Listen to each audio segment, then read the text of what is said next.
cloaked in folds of midnight waters, side by side, we sons and daughters. We set forth for no king's orders, but we'll sail together. Okay, so I'm trying to think of some more things here that we can talk about with Betsy. What are some of the challenges that you've run across so far with the story? What would you say some of your greatest challenges have been, aside from time restraints?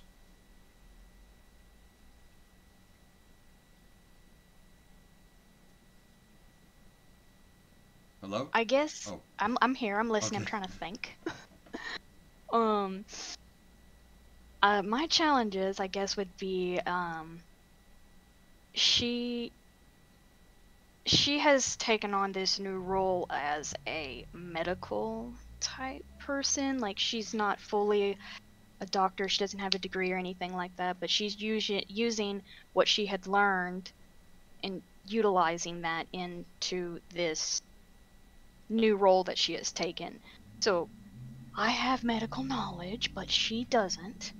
So I'm trying to not bring my own knowledge into it, but her. So me trying to not get, what's the word I want to use for this? I don't know. um, for me to dumb down what I know, a little hard. Cause like I'm like I know this, but it's a learning process for her. So like I want her to learn from that. So I don't want her to be perfect every time. I want her to do something then and it have possible consequences. You see what I'm saying? No, I don't want it to be like, bam, she did it right the first time. Good on you, mate. I don't Right. want it to be like that. So for me to, that's challenging for me. So And this led it's, into uh, no knees, which we'll get into here in just a moment. I just want to ask one more question, which is um, with Betsy's past, we've talked about everything from the past. Do you have future plans in a direction that you want to go that differs from the original concept, or is this exactly where you wanted her to end up? the her becoming a medical doctor for the ship was not my plan, but it was actually a great idea. Um, because he needed one and she could learn to be one. So instead of him just forcing someone to do his job for him, so there you go. And he doesn't even have to pay her. So there we go. Right, You and got it that made her too. essential to the ship. The more she can Yeah. heal, the more essential she is. Plus, it also adds a taboo, as not only are women considered bad omens, but doctors are feared to high hell. So you combine the two, and you've got a hell of a fear factor on your hands. At which I can't wait to fully utilize. Right now, she's still in her learning process. Right. So she's not full. She's not full force into that just yet. So that I'm very excited for. So But it'll after be all the some time. bargaining that went on, right?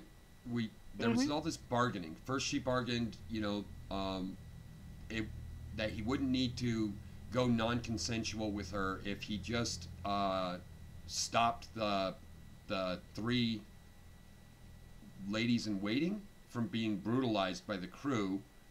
Then she would go this, and from there, the deals just kept coming. I'll be your ship medic, and I'll do this if you do this, and it kind of came to a point where your first real in-depth second character, I guess, not your first, because your first one was Judith, and you really got a lot to work with her, is Wilcox.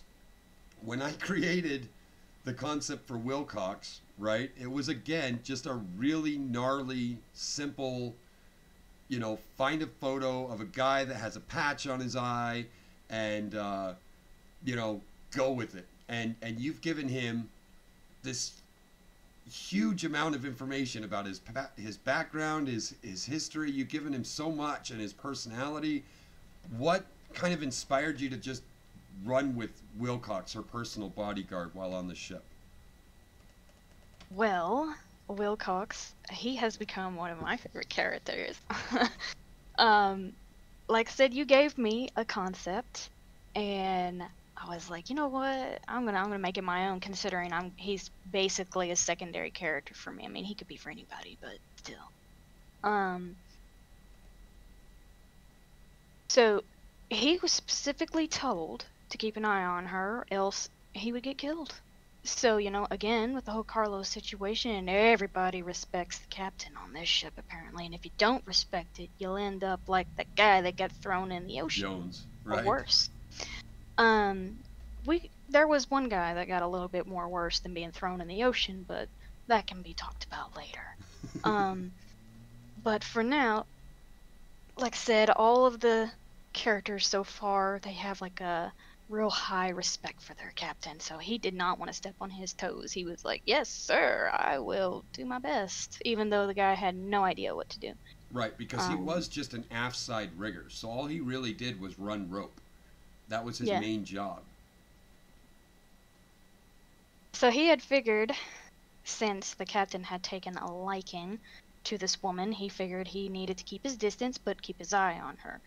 So, but considering his background, which didn't actually get revealed till a little bit later in the story, because he doesn't like talking about his background because of, it's just, he feels people would laugh at him for it because it's nothing heroic in a man's way.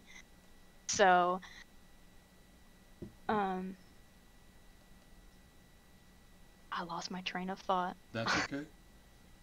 If you guys are interested in seeing more about the world, our world thread is there. You can see all the NPCs that's been created, their current status, any additional updates we add to the thread. We keep adding to the world thread so that you can just see the world progress, and that we have a quick reference instead of having to dig through pages and pages of story to find what was that character again. We can just quickly tap over to the world thread and check the stats there, and so you guys can do that as well. Okay, so then we came across, what was the next big, what do you think the next big event happening do you think would be? He became a problem. I know he didn't or skunk? quite. Which one are we talking about first? Who are we talking about? I said no knees could be a problem, but skunk too. We can talk about him if you'd like. No, either one is fine.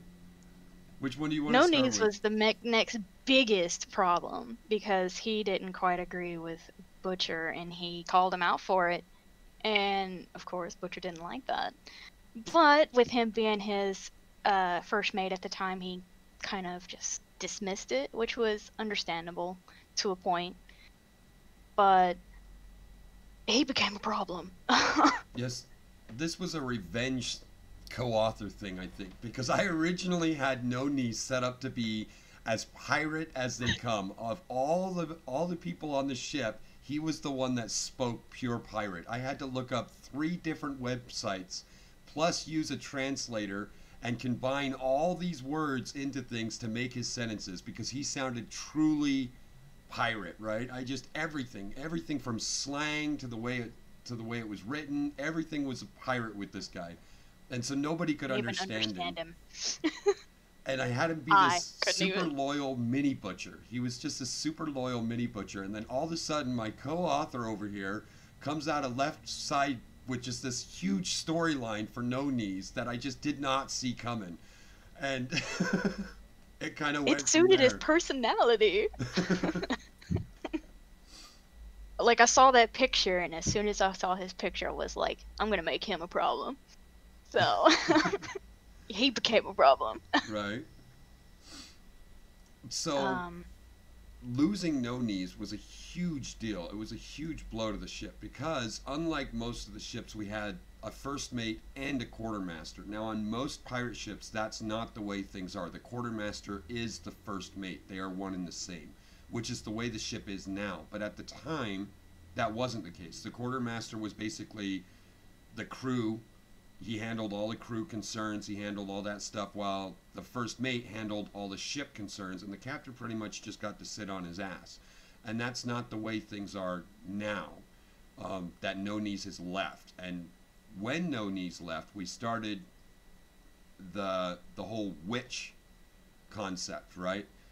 That Butcher's been bewitched, that she's a witch because she can heal, and this came from more research, which is females in that era that were handling sensitive areas, right? So if females that were handling midwives, things like that, they were often considered witches. Now we're nearing the end of the witch era where this was starting to be pushed away. We're not in the Salem witch trials or anything like that. We're well beyond these things. But they still were there, and heretics and stuff were still kind of a big deal, just not as big a deal, right? And so when he called her a witch, what did you go with on that?